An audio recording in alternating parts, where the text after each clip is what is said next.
I'm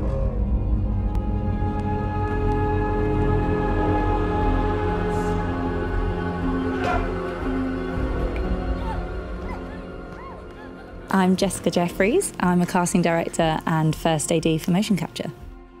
In video games, everything's kept so top secret. I was given limited information in regards to the game itself and the characters that I was needing to cast.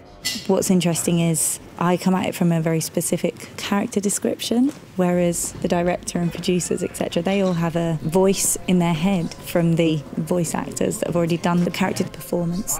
So once I take that character description, I then look to finding the best actors possible for the job. And action! With casting, especially for this particular game, we needed actors that are very good at taking direction, good at thinking on their feet, good at accepting things that aren't a norm. For example, suddenly switching time periods and then embodying a completely different character, whether that's human or anything else. We also needed actors that were physically aware. So when we needed the more challenging physical aspects for the characters, we need people that are switched on and could use their imagination because they've got no sets, no environments here. I'm not wanting around to see yourself get killed. This is suicide. With motion capture, what's really interesting is that you don't always get a lot of information to begin with. So a lot of it you learn on set in the moment. We have 3 characters each, and each of those are from different time periods.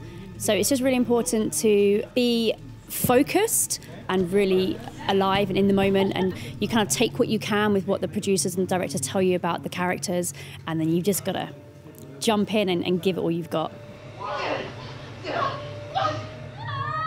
Usually you would follow the storyline and know where you're coming from, where you're going to, but in this, if they were to give you a script, it would be 2,000 pages long because it branches so much depending on what the player does and in which direction they take you. It's too complex to try and think out thought by thought, so you just point and shoot, basically.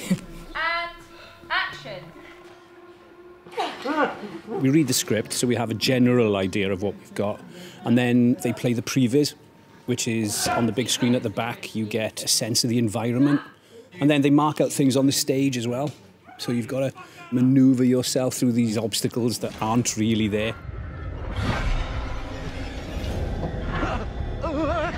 Each day is completely different. You walk in, it's sort of, and now today you're running from a monster in the woods, and go.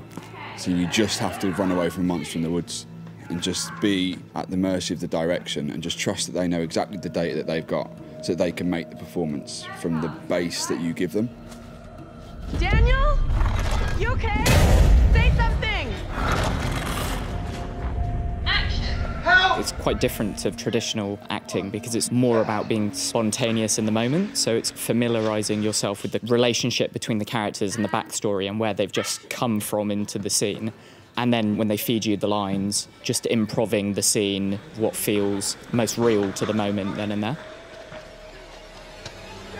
There are definitely similarities between my 1970s character and my modern day character. Tanya was definitely a little bit of a stroppy teenager vibe to her, and that is brought into my main Taylor character because we do want to channel some of that character into the main one.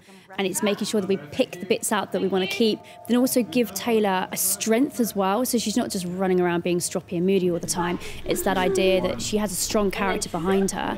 And yes, she needs a bit of encouragement, but ensuring that she's got that strength and that courage behind her just to kind of get her through these horrendous ordeals. I've treated it as though each character's the same, and that I trust that the direction will lead them to be different people, because I just play what I play, and then when they're in that environment, they will respond accordingly to that environment. And I want to try and keep like a thread between the characters so that there's like a through line there. So if I focus on that, then it'll be apparent when they're in all the different timelines which one they're in and what they're doing and stuff like that. Action! It's about physicality. It's the thing that I keep saying through my head is like when I'm running like John, it's like Fat Boy running, so I'm just kind of starting to hunch myself over a bit heavier on my feet. Because I'm playing mostly John, that's the big thing that I've got to keep in my mind, is that he's a big heavy guy and he's much older, a lot less mobile than I am. There was a bit we shot when I was running a lot, and I was halfway through, I thought, my God, I'm just running like me, you know, and I had to sort of like stop I start again and find a certain particular run for John. Get to the church! Run!